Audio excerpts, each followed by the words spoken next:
Hello learners, today we will discuss the TCP three-way handshake mechanism, which is an interesting and also the most important one. So before going into this topic, first we should know what is the purpose of this TCP three-way handshake mechanism.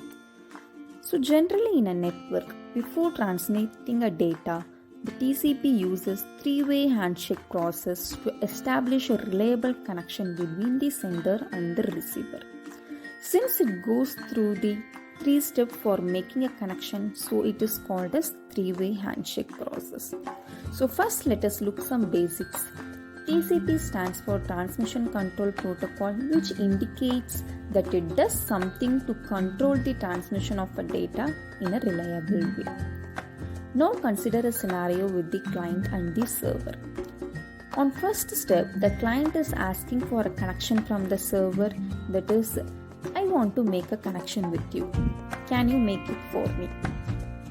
So further, if the server wishes to make a connection, means it will respond back to the client.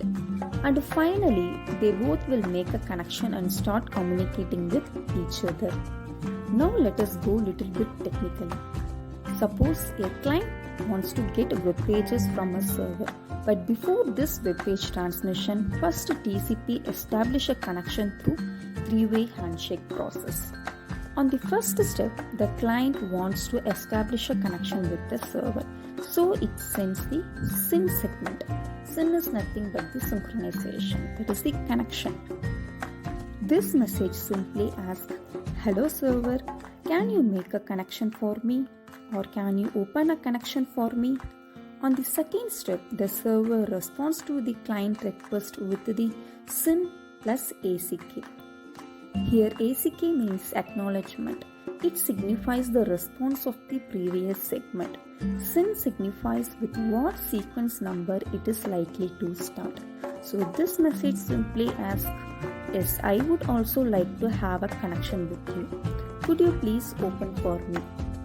Third step, that is the final step, the client acknowledges the response of the server.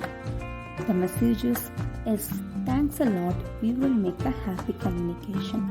And they both establish a reliable connection, then start the actual data transfer. So here basically, three segments were exchanged between the client and the server. That's why TCP is known as the connection-oriented protocol, but this process will not happen in a UDP. So UDP is called as the connectionless protocol. So if you want a reliable connection, means you can go for a TCP, and you don't care about the reliable connection, means you can go for the UDP. So this is the actual process behind the TCP three-way handshake mechanism.